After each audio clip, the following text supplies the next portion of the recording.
എത്ര പേര് വീട്ടിലുണ്ട് കഥ പറഞ്ഞു കൊടുക്കാൻ ഒരു മുത്തശ്ശൻ അല്ലെങ്കിൽ ഒരു മുത്തശ്ശി? ഭക്ഷണം കഴിച്ച് അമ്മമ്മയുടെ മടിയിൽ കിടന്നുറങ്ങുന്ന എത്ര പേരുണ്ട് ഇക്കൂട്ടത്തിൽ? ഇപ്പൊ പിന്നെ കഥ കേൾക്കാൻ കുക്കു എഫ്എമ്മും ഓഡിയോ ബുക്കും ഒക്കെ ഉണ്ട്. പക്ഷേ പുസ്തകം തുറന്ന് ഒറ്റയ്ക്കിരുന്ന് വായിക്കുന്നതിന്റെ സുഖം ഒരു ഓഡിയോ ബുക്കിനും കേൾക്കില്ല. കഥ പറഞ്ഞുറക്കുന്ന നമ്മുടെ അമ്മമാരെയാണ് നമുക്ക് ഇതിലൂടെ നഷ്ടപ്പെടുന്നത്.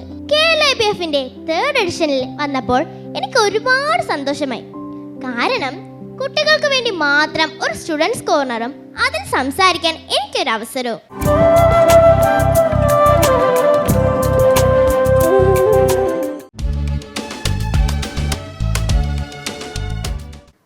ഹായ്, ഞാൻ ഊഞ്ഞാലുകുട്ടി. നിരണം കവികളിൽ ഒരാളായ മാധവ പണിക്കരുടെ സ്വന്തം നാടായ മലയൻകീഴിൽ നിന്നാണ് ഞാൻ വരുന്നത്. ഇത് KLIPFന്റെ 3rd എഡിഷൻ. കഴിഞ്ഞ 2 എഡിഷനിലും ഞാൻ വന്നിട്ടുണ്ട്. കഴിഞ്ഞ വർഷം വന്നപ്പോൾ ഞാൻ 4ാം ക്ലാസ്സിലായിരുന്നു. അപ്പോൾ എനിക്ക് വായന ഒത്തിരി ഇഷ്ടമായിരുന്നു. ഇപ്പോഴും ഇഷ്ടമാണ്. ഇന്നും രാവിലെ ഇവിടെ വന്ന് എല്ലാ സെഷൻസും അറ്റൻഡ് ചെയ്ത് എല്ലാ സ്റ്റോളുകളിലും കയറി ഇറങ്ങുമ്പോൾ ഇടയ്ക്കൊക്കെ ബോറടിച്ചിരുന്നു. പിന്നെ വായിക്കുന്ന കുട്ടി ആയതുകൊണ്ട് സ്പീക്കറിനെ ചെന്ന് കാണാമെന്ന് വിചാരിച്ചു. അങ്ങനെ ബഹുമാനപ്പെട്ട സ്പീക്കർ എൻ ഷംസീർ സാറിനെ ഞാൻ നേരിട്ട് ചെന്ന് കണ്ടു. എന്നിട്ട് അദ്ദേഹത്തോട് കുറച്ചു നേരം സംസാരിച്ചിരുന്നു. അദ്ദേഹം എന്നെ അഭിനന്ദിച്ചു. ഇനിയും പുസ്തകങ്ങൾ വായിക്കണമെന്ന് പറഞ്ഞ് എനിക്കൊരു മൊമെൻ്റോ ഒക്കെ നൽകി. അതിനുശേഷം ഞാൻ സ്പീക്കറിനോട് എൻ്റെ ഒരു ആവശ്യം പറഞ്ഞു. ഇവിടെ വരുന്ന കുട്ടികൾക്ക് ബോറടിക്കാതിരിക്കാൻ കുട്ടികൾക്ക് വേണ്ടി മാത്രമായി ഒരു സെഷൻ കിഡ്സ് കോർണർ തുടങ്ങിയാൽ നന്നായിരുന്നു എന്ന്. അപ്പോൾ അടുത്ത പ്രാവശ്യം നോക്കാമെന്ന് സ്പീക്കർ പറഞ്ഞു. KLIPFന്റെ 3rd എഡിഷനിൽ വന്നപ്പോൾ എനിക്ക് ഒരുപാട് സന്തോഷമായി. കാരണം കുട്ടികൾക്ക് വേണ്ടി മാത്രം ഒരു സ്റ്റുഡൻസ് കോർണറും അതിൽ സംസാരിക്കാൻ എനിക്കൊരു അവസരവും. ഇതിൽ പരം സന്തോഷം വേറെ എന്തുണ്ടല്ലേ? ഞാൻ ആദ്യ ദിവസം തന്നെ സാറിനെ നേരിട്ട് ചെന്ന് കണ്ടു. എന്നിട്ട് എൻ്റെ പുസ്തകം കൈമാറി. ഈ ഒരു സ്റ്റുഡൻസ് കോർണർ നിർമ്മിച്ചതിന് നന്ദിയും പറഞ്ഞു. നിയമസഭ അന്താരാഷ്ട്ര പുസ്തകോത്സവത്തിൽ എനിക്ക് 4 പ്രോഗ്രാമാണ് കിട്ടിയിരിക്കുന്നത്. ആദ്യത്തേത് ആഷ്നിക എന്ന കൊച്ചുമിടുക്കിയുടെ പുസ്തകം മുല്ലക്കുട്ടിയുടെ വിശേഷങ്ങൾ എന്ന പുസ്തക പ്രകാശന ചടങ്ങിൽ പുസ്തക പരിചയം. പിന്നെ കോവിഡ് സമയമായപ്പോൾ നമുക്ക് സ്കൂളിലൊന്നും ചെന്ന് പഠിക്കാൻ പറ്റില്ലായിരുന്നു. അപ്പോൾ വിക്ടേഴ്സ് ചാനലിൽ കണക്ക് പഠിപ്പിച്ച മാഷാണ് വിനയൻ മാഷ്. അദ്ദേഹത്തിൻ്റെ പുസ്തക പ്രകാശനമായിരുന്നു ഇന്നലെ. വിനയൻ മാഷിൻ്റെ പുസ്തകം ഏറ്റുവാങ്ങാനുള്ള ഭാഗ്യം എനിക്ക് കിട്ടി. പിന്നെ എൻ്റെ വായനാനുഭവം പങ്കുവയ്ക്കുന്ന ഈ ഒരു സെഷൻ. അടുത്തത് ഏറ്റവും അവസാനത്തേത് നമ്മുടെ സ്വന്തം തൈക്കാടുള്ള മലയാളം പള്ളിക്കൂടത്തിൽ കഥ പറയുന്ന ഒരു സെഷൻ.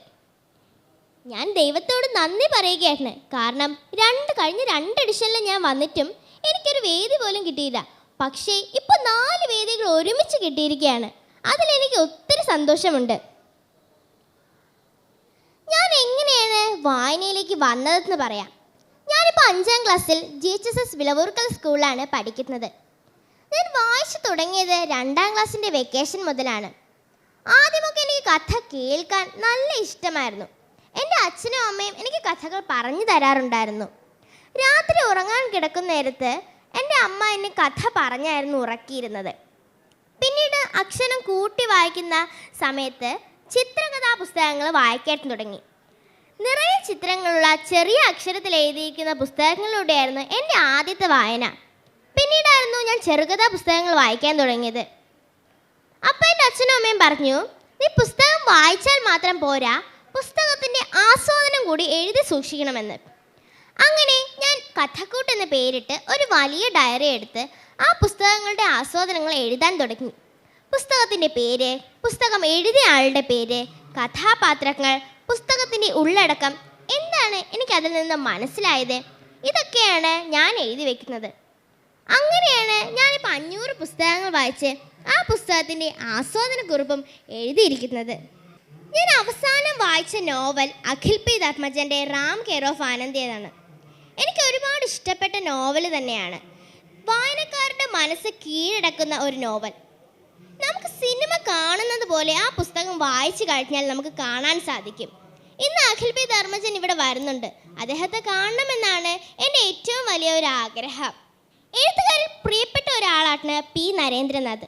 അദ്ദേഹത്തിൻ്റെ വികൃതി രാമൻ, കുഞ്ഞിക്കൂനൻ, മനസ്സറിയും യന്ത്രം ഈ പുസ്തകങ്ങളെല്ലാം ഞാൻ വായിച്ചിട്ടുണ്ട്. അതിൽ വികൃതി രാമൻ എനിക്ക് കുറച്ചുകൂടി രസമുള്ള കഥയായി തോന്നി. ഞാൻ ആ കഥയിലെ കുറച്ച് ഭാഗം ഇവിടെ പറയാം.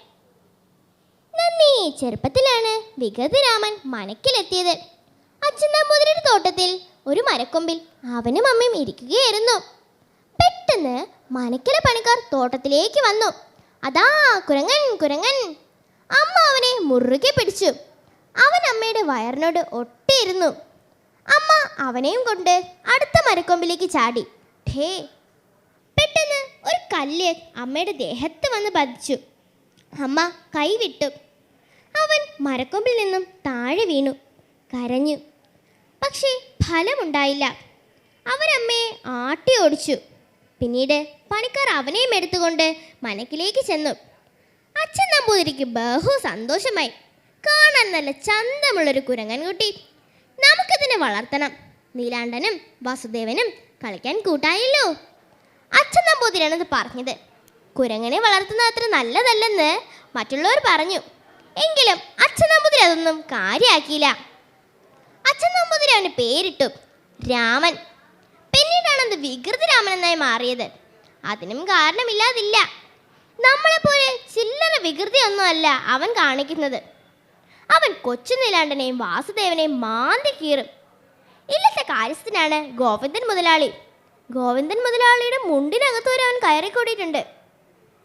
അടുക്കളയിൽ പപ്പടം കാച്ചുന്ന വാസന കേട്ടാൽ അവൻ ഓടിയെത്തും. എന്നിട്ട് ഇല്ലത്തമ്മ തിരിയുമ്പോൾ ഒരു പപ്പടം എടുത്ത് ഒറ്റ ഓട്ടമാണ്. വിവരം അച്ഛൻ നമ്പൂതിരിയുടെ ചെവിയിലുമെത്തും. അച്ഛൻ നമ്പൂതിരി വടിയും എടുത്ത് അവൻ്റെ പിന്നാലെ ഓടും. പക്ഷെ നമ്മുടെ രാമന് കിട്ടുമോ? അവൻ എവിടെയെങ്കിലുമൊക്കെ ഒളിച്ചിരിക്കും. കുറച്ചു കഴിഞ്ഞ് പുറത്തു വരുമ്പോൾ അച്ഛൻ നമ്പൂതിരിയുടെ ദേഷ്യമെല്ലാം മാറിക്കാണും. വികൃതി, പടവികൃതി! അദ്ദേഹം അവനെ ശാസിക്കും. അങ്ങനെയാണ് അവന് വികൃതി രാമൻ എന്ന പേര് കിട്ടിയത്. ആദ്യമൊക്കെ നിറയെ ചിരിക്കാനും അവൻ്റെ വികൃതികളൊക്കെ ഉണ്ടെങ്കിലും അവസാനം വരുമ്പോൾ നമുക്ക് കരച്ചിൽ വരും. കാരണം ഇത്രയും സഹികെട്ട് അച്ഛൻ നമ്പൂതിരി അവനെ കൊണ്ട് കളയും. അവൻ പോയി കഴിയുമ്പോഴാണ് അവൻ്റെ സന്തോഷങ്ങളും എല്ലാം അച്ഛൻ നമ്പൂതിരി മനസ്സിലേക്ക് ഓടിയെത്തുന്നത്. കണ്ണുള്ളപ്പോൾ കണ്ണിൻ്റെ വില അറിയില്ലെന്ന് പറയില്ലേ, അതുപോലെ അവസാനം അച്ഛൻ നമ്പൂതിരിക്ക് അവനെ തിരിച്ച് കിട്ടി. നമ്മൾ ഒരു കരച്ചിലൂടെ അല്ലാതെ നമുക്ക് ആ പുസ്തകം വായിച്ചു തീർക്കാനേ കഴിയില്ല. കുട്ടികൾ ഇപ്പോൾ വായിക്കാൻ അല്ലെങ്കിൽ വായനയിലേക്ക് എത്താൻ മടിക്കുന്ന ഒരു കാര്യമുണ്ട്. നമ്മൾ എത്ര പേരുടെ വീട്ടിലുണ്ട് കഥ പറഞ്ഞു കൊടുക്കാൻ ഒരു മുത്തശ്ശൻ അല്ലെങ്കിൽ ഒരു മുത്തശ്ശി? സന്ധ്യയ്ക്ക് വിളക്ക് വെച്ച് രാമനാമമൊക്കെ ചൊല്ലി ഭക്ഷണം കഴിച്ച് അമ്മമ്മയുടെ മടിയിൽ കിടന്നുറങ്ങുന്ന എത്ര പേരുണ്ട് ഈ കൂട്ടത്തിൽ? എനിക്കും അങ്ങനെ ഒരു മുത്തശ്ശനോ മുത്തശ്ശിയോ ഇല്ല. ഇതൊക്കെ ഞാൻ കഥകളിൽ നിന്ന് വായിച്ചതാണ്. ഇപ്പോഴത്തെ കുട്ടികൾ മുത്തശ്ശനും മുത്തശ്ശിക്കും അവരാണ് കഥകൾ പറഞ്ഞു കൊടുക്കാറ്. ഞാനും അങ്ങനെ തന്നെയാണ്. ഞാൻ പറയുന്ന കഥകൾ കേട്ട് എൻ്റെ അമ്മൂമ്മ ജിജ്ഞാസയോടെ കേട്ടിരിക്കാറുണ്ട്. അത് കാണുമ്പോൾ എനിക്കും കൗതുകമാണ്. ഇന്നത്തെ കാലത്ത് ഒത്തിരി കഥകൾ അറിയുന്ന മുത്തശ്ശനോ മുത്തശ്ശിയോ ഒന്നുമില്ല. ഇനി ഇക്കാലത്ത് കുടുംബങ്ങളിൽ അച്ഛനും അമ്മയും കുട്ടികളും മാത്രമാണുള്ളത്. മിക്ക വീടുകളിലും അച്ഛനമ്മമാർക്ക് ജോലിയുണ്ട്. ജോലി കഴിഞ്ഞു വന്നാൽ അമ്മമാർക്ക് പാചകമാണ്. അടുക്കളയിൽ ഓടി ചെല്ലും. പിറ്റേ ദിവസത്തേക്കുള്ള ചോറ് റൈസ് കുക്കറിൽ വെക്കണം, പച്ചക്കറി എറിഞ്ഞ് ഫ്രിഡ്ജിൽ വെക്കണം, പിന്നെ യൂട്യൂബിൽ നോക്കി പാചകമൊക്കെ പരീക്ഷിക്കണം. ഇതിനിടയിൽ നമ്മൾ അടുക്കളയിൽ ചെന്നാൽ എന്തായിരിക്കും സ്ഥിതി? അത് പിന്നെ നമ്മൾ പറയേണ്ട ആവശ്യമില്ലല്ലോ, നിങ്ങൾക്ക് എല്ലാവർക്കും അറിയാം. പിന്നീട് TV കാണും, പിന്നെ ഉറങ്ങാൻ നേരത്ത് ഫോൺ കാണും. ഇതിനിടയിൽ കുട്ടികൾക്ക് കഥ പറഞ്ഞു കൊടുക്കാൻ എവിടെയാണ് നേരം? ശരി തന്നെയാണ്, നമ്മളെ വളർത്തി വലുതാക്കാനുള്ള ഓട്ടം തന്നെയാണ്.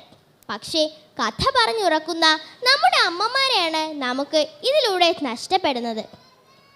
ഈയിടെ നമുക്കുണ്ടായ ഏറ്റവും വലിയ നഷ്ടമാണ് നിലയുടെ കഥാകാരൻ MT വാസുദേവൻ നായർ സാർ.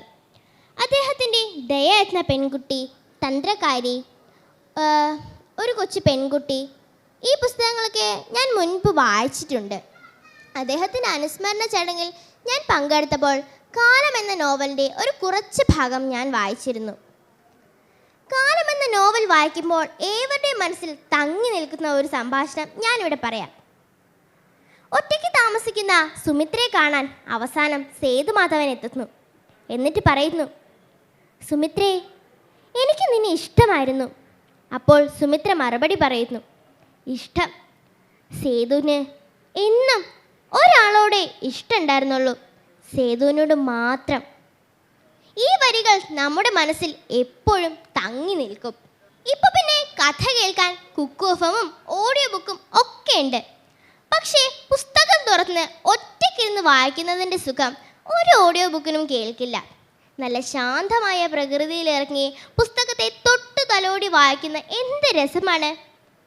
നന്ദനാർ എന്ന തൂലികാനാമത്തിൽ അറിയപ്പെടുന്ന PC കുട്ടിക്കൃഷ്ണൻ എഴുതിയ ഉണ്ണിക്കുട്ടൻ്റെ ലോകം എന്ന നോവൽ നിങ്ങൾ ആരെങ്കിലും വായിച്ചിട്ടുണ്ടോ?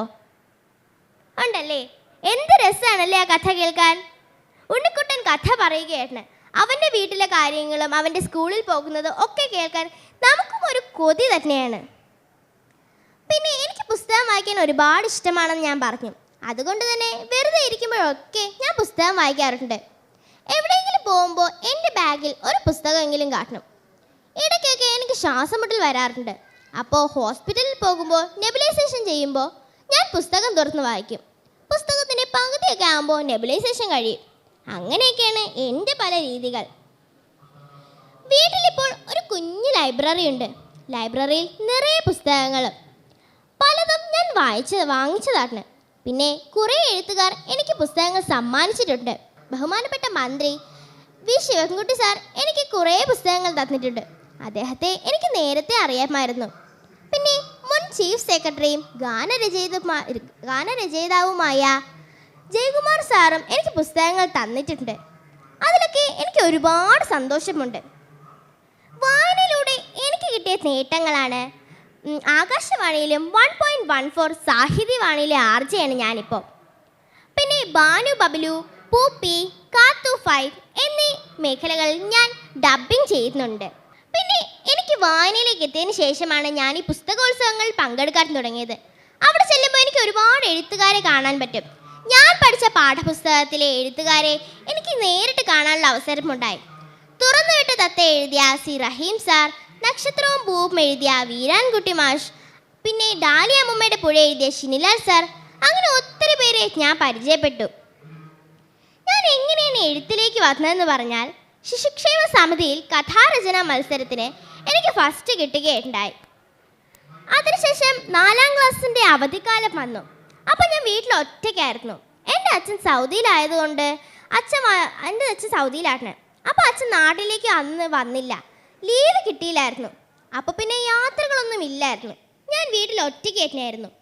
പിന്നെ ആകെയുള്ളൊരു ആശ്വാസം മുറ്റത്ത് കെട്ടിയിട്ടിരുന്ന ഊഞ്ഞാലായിരുന്നു.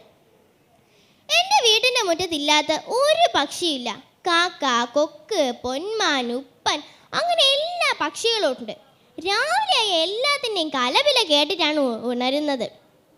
പിന്നെ വായിച്ചുകൊണ്ടിരിക്കുമ്പോഴാണ് ഇതിൻ്റെ എല്ലാം ശബ്ദം കേൾക്കുന്നതെങ്കിൽ എനിക്ക് നല്ല ദേഷ്യം വരും. പിന്നെ എല്ലാത്തിനും പുറകെ കിടന്ന് ഓടുകയാണ് എൻ്റെ പണി. അപ്പുറത്തെ വീട്ടിലെ കോഴി എൻ്റെ വീട്ടിലോട്ട് ചാടി വന്നപ്പോൾ ഞാൻ അതിൻ്റെ പിറകെ ഒന്ന് ഓടി. ആദ്യം ഞാനായിരുന്നു കോഴിയുടെ പിന്നിൽ ഓടിയത്. പക്ഷെ പിന്നെ കോഴിയാണ് എൻ്റെ പിറകെ ഓടിയത്. എൻ്റെ കയ്യിൽ നല്ലൊരു കൊത്തും കിട്ടി. പിന്നെ കോഴിയുടെ പിറകെ ഞാൻ ഓടാറില്ല. പിന്നെ കാക്കയുടെ പിറകെയായി. അപ്പം അമ്മ പറയുന്നത് കാക്കയുടെ കൊക്കിന്ന് കൊത്ത് കിട്ടാതെ നോക്കിക്കോളാനാണ്. കൊത്ത് കിട്ടിയാലല്ലേ ഞാൻ പഠിക്കുകയുള്ളൂ. പിന്നെ നമ്മുടെ വീട്ടിൽ വേറൊരു അതിഥി കൂടിയിട്ടുണ്ട്, അപ്പൂപ്പൻ താടിയും മഞ്ചാടിയും. എൻ്റെ വീട്ടിൽ വലിയൊരു മഞ്ചാടി മരമുണ്ട്. മഞ്ചാടി മരത്തിൽ നിന്ന് നിറയെ മഞ്ചാടികൾ താഴെ പൊട്ടിക്കിടക്കും. ഞാൻ അതെല്ലാം പിറകെ സൂക്ഷിക്കാറുണ്ട്. വിഷുവിന് കണി കാണുന്നത് ഞാൻ പെറുക്കിയ മഞ്ചാടികൾ കൃഷ്ണൻ്റെ മുന്നിൽ വെച്ചിട്ടാണ്. പിന്നെ അപ്പൂപ്പൻ താടി അവധിക്കാലമായാൽ കാറ്റത്തിങ്ങനെ പറന്ന് നടക്കും. അവൻ പിടിക്കാനായിരിക്കും പിന്നെ എൻ്റെ ഓട്ടം. ഞാൻ കുറേ അപ്പൂപ്പൻ താടിയെ ഇങ്ങനെ പിടിച്ചിട്ട് കുപ്പിക്കുള്ളിൽ അടച്ചു വെച്ചിട്ടുണ്ട്. അമ്മ പറയുന്നത്, നീ എന്തിനാ ഇങ്ങനെ അതിനെയൊക്കെ പിടിച്ചു വയ്ക്കുന്നേ? അത് കാറ്റത്ത് പറന്ന് നടക്കാനുള്ളതല്ലേ എന്ന്. ഞാനിപ്പോൾ ചെറുതല്ലേ, എൻ്റെ ഓരോരോ കൗതുകങ്ങളാണ് അതൊക്കെ. അങ്ങനെ ഇരിക്കുമ്പോഴാണ് ഞാനും അപ്പൂപ്പൻ താടിയും എൻ്റെ വീട്ടിലെ സാഹചര്യങ്ങളും എൻ്റെ ഊഞ്ഞാലും എല്ലാം വെച്ചിട്ടൊരു കഥ തയ്യാറാക്കിയാലോ എന്ന് തോന്നുന്നത്. അങ്ങനെയാണ് ഞാനൊരു കഥ എഴുതാനായി തുടങ്ങിയത്. ആദ്യം അതിനൊരു ത്രെഡ് എൻ്റെ മനസ്സിലുണ്ടായിരുന്നു.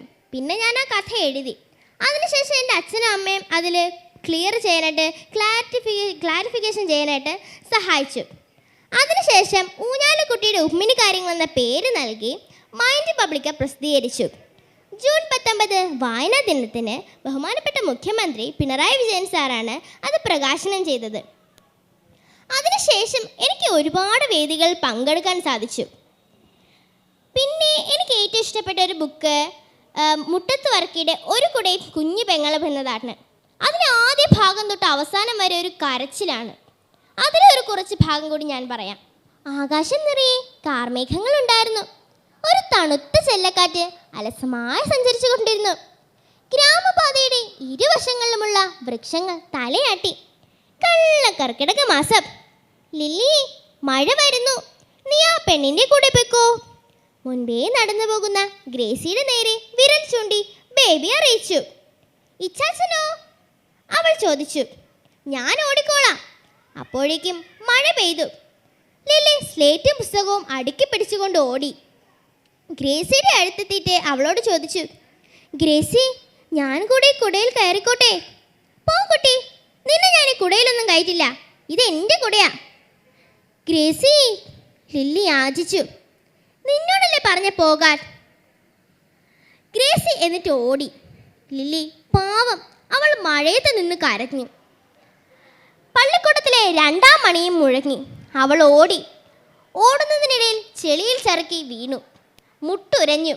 പുസ്തകത്തിൻ്റെ താൾ കീറിപ്പോയി. അവളുടെ ഉടുപ്പിൻ്റെ കുറച്ച് ഭാഗം കീറി. അവൾ അതൊന്നും വകവയ്ക്കാതെ ക്ലാസ് റൂമിലേക്ക് ഓടി. ക്ലാസ് റൂമിൻ്റെ മുറ്റത്തെത്തിയപ്പോൾ ടീച്ചർ ചൂരൽ വടി കൊണ്ട് ബെഞ്ചിലടിച്ചു. കാരണം ലില്ലിയെ കണ്ട് അവിടെയുള്ള എല്ലാവരും ചിരിക്കുകയായിരുന്നു. എന്താ കുട്ടി താമസിച്ചു വന്നത്? നീ എന്തിനാ മഴയെ നനഞ്ഞത്? നിനക്ക് കുടയില്ലായിരുന്നോ? ഇല്ല, അവൾ വിന്തുപ്പിക്കൊണ്ട് പറഞ്ഞു. അപ്പോൾ കുട്ടികൾക്ക് പുസ്തക വായനയിലേക്ക് വരാൻ നിങ്ങൾക്ക് ഏറ്റവും നല്ലൊരു കാര്യമാണ് വായനശാലയിൽ ചെന്ന് കുട്ടികൾക്ക് നല്ല നല്ല പുസ്തകങ്ങൾ തിരഞ്ഞെടുക്കുക കൊടുക്കുക എന്നതാണ്. ആദ്യം നിങ്ങൾ പുസ്തകം വായിച്ചു കൊടുക്കണം. പിന്നെ അവർക്ക് പുസ്തകങ്ങളോടുള്ള ഇഷ്ടം വരുമ്പോൾ അവർ തന്നെ സ്വന്തമായി ആ പുസ്തകം വായിച്ചോളും. നല്ല നല്ല പുസ്തകങ്ങൾ സെലക്ട് ചെയ്യാൻ നിങ്ങൾ തന്നെ നോക്കണം കേട്ടോ. ആദ്യം ചെറുകഥാ പുസ്തകങ്ങളാണ് സെലക്ട് ചെയ്ത് കൊടുക്കേണ്ടത്. അപ്പോൾ എല്ലാവരും പുസ്തകം വായിക്കുകയും വേണം, പുസ്തകത്തിൻ്റെ ആസ്വാദനക്കുറിപ്പ് എഴുതുകയും വേണം. താങ്ക്